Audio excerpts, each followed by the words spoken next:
Hello dear students, मैं अनिल भारती।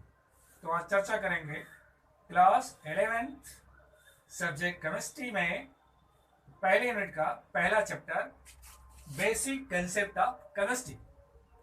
और इसमें बात करेंगे केमिकल फार्मूला यानी रासायनिक सूत्र।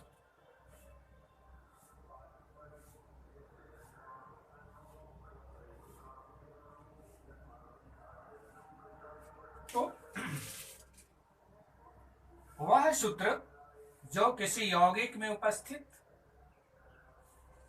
परमाणुओं के संगठन को प्रदर्शित करता है उसे रासायनिक सूत्र कहते हैं। वह सूत्र जो किसी यौगिक में उपस्थित परमाणुओं के निश्चित संगठन को व्यक्त करता है उसे रासायनिक सूत्र कहते हैं। रासायनिक सूत्र तीन प्रकार के होते हैं। तो पहला है मूलानुपाती सूत्र,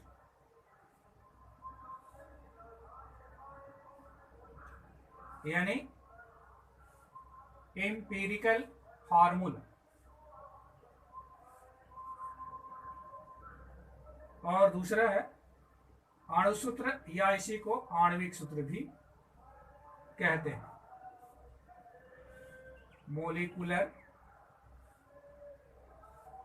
फार्मूला। और तीसरा है संरचना सूत्र यानी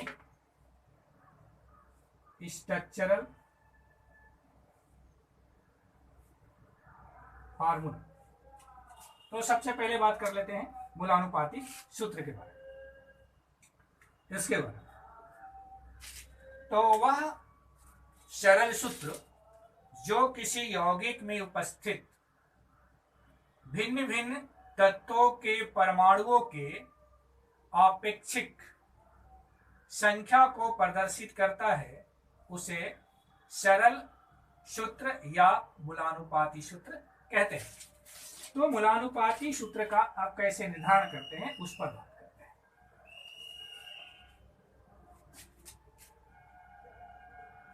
मूलानुपाती सूत्र का निर्धारण यानी डिटर्मिनेशन ऑफ एम्पिरिकल फॉर्मूला।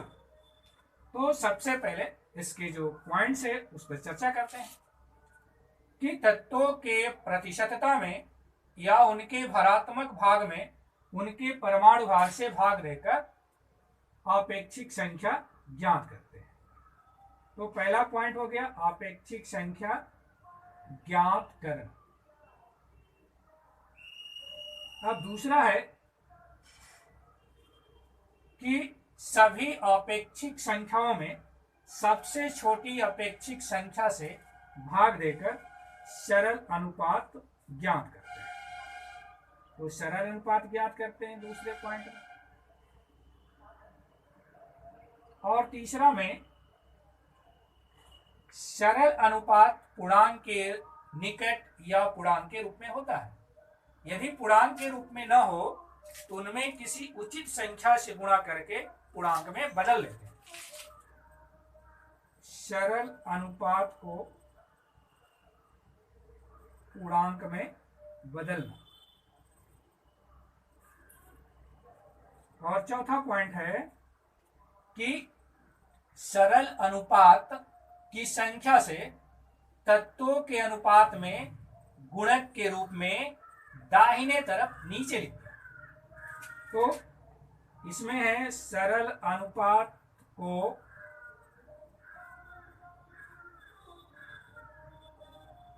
गुणक के रूप में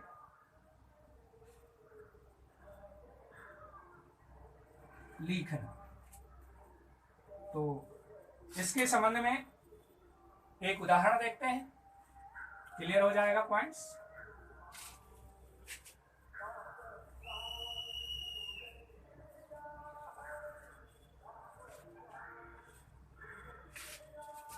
उदाहरण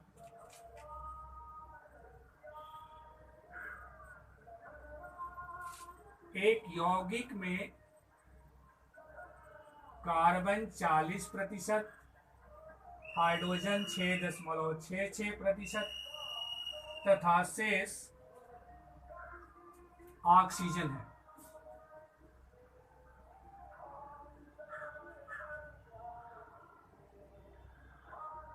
यौगिक का सरल सूत्र ज्ञात कीजिए। कार्बन का परमाणु भार 12, हाइड्रोजन का 1 और ऑक्सीजन का 16। तो सबसे पहले ऐसे आप एक चार्ट बना लीजिए। पहला कॉलम हो जाएगा आपका तत्व का, दूसरा प्रतिशतता का, तीसरा आपेक्षिक संख्या का,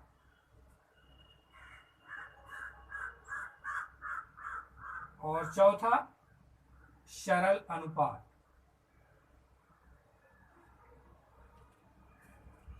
कैसे कॉलम बना लीजिए। तो पहले क्रम में लिख लीजिए कार्बन, हाइड्रोजन, ऑक्सीजन। कार्बन का परसेंटेज है 40, हाइड्रोजन का 6.66। इन दोनों को जोड़ के 100 में से घटाएंगे तो ऑक्सीजन का परसेंटेज आ जाएगा 53.34। आपेक्षिक संख्या ज्ञात करने के लिए इनके परसेंटेज में इन्हीं के परमाणु भार से भाग दे दीजिए। यहाँ भाग देंगे तो आएगा 32, 3.33। हाइड्रोजन का परमाणु भार 1 है, 1 से भाग देंगे 6.66। इसका है 53.34। परमाणु भार 16 से भाग देंगे, ये आ जाएगा 3.3। इनमें जो सबसे छोटी संख्या होती है इस संख्या से यहाँ पर भाग, इसमें इन्हीं में तो 3.33 बटे में 3.3 बराबर 1। अब इसमें भाग ले लीजिए 6.66 बटे में 3.33 बराबर 2। अब इसमें भी इसी से भाग लीजिए 3.33 बटे में 3.3 बराबर 1। तो तत्वों का अनुपात है 1:2:1। तो C1H2O1 या CH2, इसी को कहते हैं आपको मूलानुपाती या सरल सूत्र। तो डियर स्टूडेंट्स, इस प्रकार के बहुत से एग्जाम्पल आपके बुक में हैं, आप उनको सॉल्व कीजिएगा। तो मिलते हैं नेक्स्ट वीडियो में, और उसके लिए इतना ही। वीडियो को लाइक कीजिए, शेयर कीजिए, चैनल को सब्सक्राइब कीजिए। मिलते हैं नेक्स्ट वीडियो में, और उसके लिए इतना ही। तो दैट्स ऑल, थैंक यू।